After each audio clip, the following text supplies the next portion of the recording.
Sometimes when you're making music, you might be able to very quickly get a drop down and then kind of get stumped on where to go from that. And if that's the case, then hopefully this video is for you. Welcome back. Today we are going to be going over how to turn your drops into intros, basically allowing you to get a more fully realized track. Fast and easy, just some tips I use to go and do so. If this helps you out, don't forget to drop a like and subscribe, but we're going to go ahead and jump straight into things here.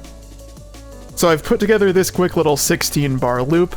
It's basically just a sound design project. I'm not sold in the melody or anything, but regardless, we do have a drop kind of set up here, and I'm going to go through how I would turn this into an intro. So first off, I'm just going to play a little bit of what we have so you get a feel for it. Right now it sounds like this.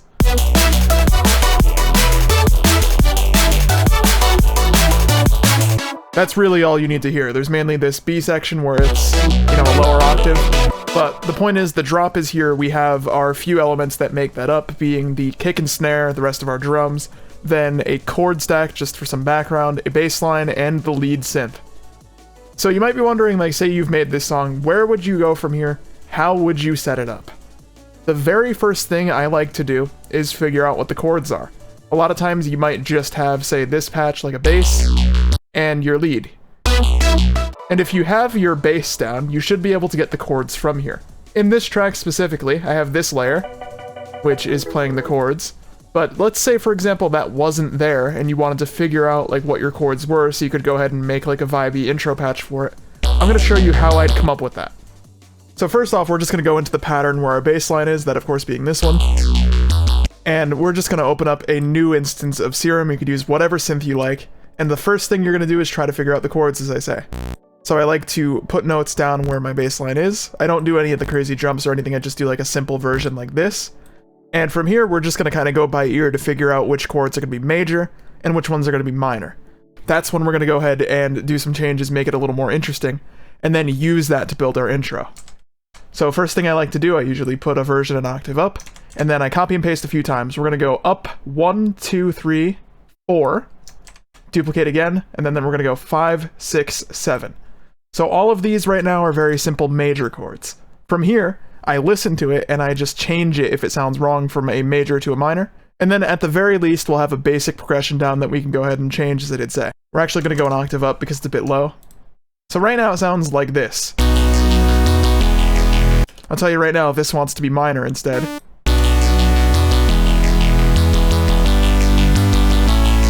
And I'm listening to that with the bass line on purpose, so I could get a feel for like the context of the track. I'd probably even listen to it with the lead as well. But right now, these chords are right. They're super basic, we need to change them and make them more interesting, but they're correct. So we're going to move that over to its own pattern just for organization's sake. And from here, as I do say, we have this beefier version of it in the drop. That's just kind of keeping a rhythm. We're going to make something more chilled, like laid back, relaxed, and melodic, just to be, for our intro specifically, something that wouldn't necessarily fit in a drop. So we're going to put this down and then we're going to do a bit of sound design. I think for this specifically, I might do like an eighths pluck or something just like this. Simple sound like that. We'll decorate it with some effects in a moment, but right now I'm going to make the chords a little more interesting just by messing with some voicings and adding some additional notes. Right, we came up with something. It's pretty simple, but we got this now. And as I say, we're going to add some effects to this just to make it sound a little more interesting in our mix.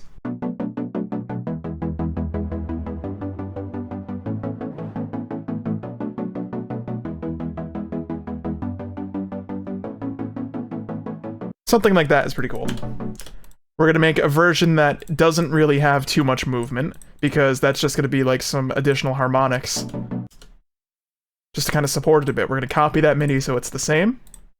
And just throw it on like a good little pad or something. Alright, we got a little something. Next, I think maybe add some melodic little stabs like arps or something, just to give it additional melodic content information before we start foreshadowing our little drop melody that we came up with. I usually just do something simple like that.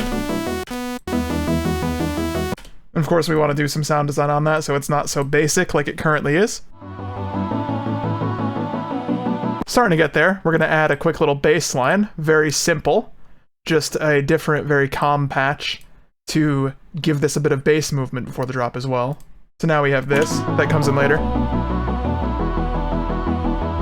And in this section, this is where we're going to pull an element from our drop to kind of foreshadow. So remember that lead that we had that sounded like this.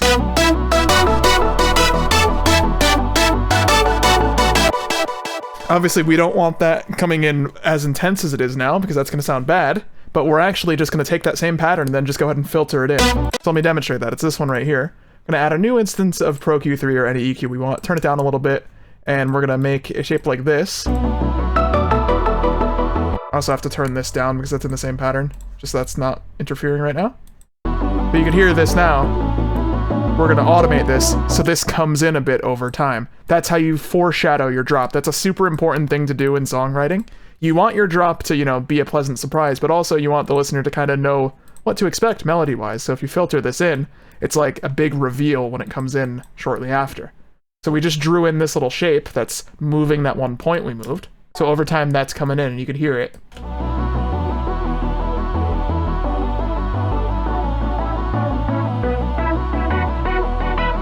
We're getting there. So now we have like our intro. There's still a lot we could do to that though. We have the chords down. Now I think, you know, we might want to add a nice little piano or something. Piano is always great for intro because it's a very big instrument, fills a lot of space. So we're going to grab my favorite one here that I got and just put in our chords. I think it wants to be a softer tone, like that. Move that to its own mixer. Just going to compress it a little bit so that way it's a little beefier. That sounds nice. Throw it in there. Yeah, that's nice. And obviously here now, we have intro. This is going to be build up. Gonna grab a couple of samples just to make that work a little better. Nice 16th snare roll. It's pretty good. We grab that, and we also grab a riser. Something like this.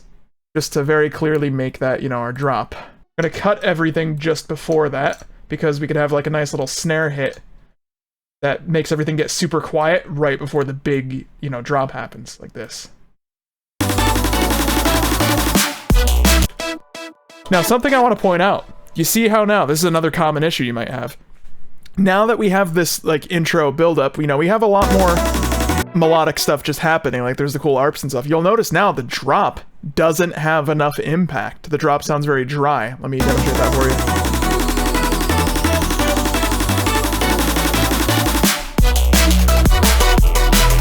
You see now our drop, which previously on its own sounded full, is very empty. You need to kind of find that balance of like maybe adding some of these elements back over there to make it work.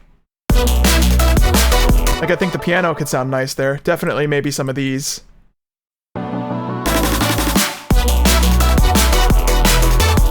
You know, if we throw that in sidechain, it might sound a little better, just fills out frequency information. There's also like adding a crash cymbal to really give that drop impact. There's lots of things you could do from there. But the purpose of this was, you know, showing you how to turn those big elements in a drop into something more chill like an intro. I hope this video has helped you out. I don't want it to run on too long. I think I've gotten my point across here, and this should be able to be pretty useful to you. Let me know in the comments section below. And if you enjoyed this one, don't forget to drop a like and subscribe for future content from me. Thank you for watching, and I'll catch you in the next one.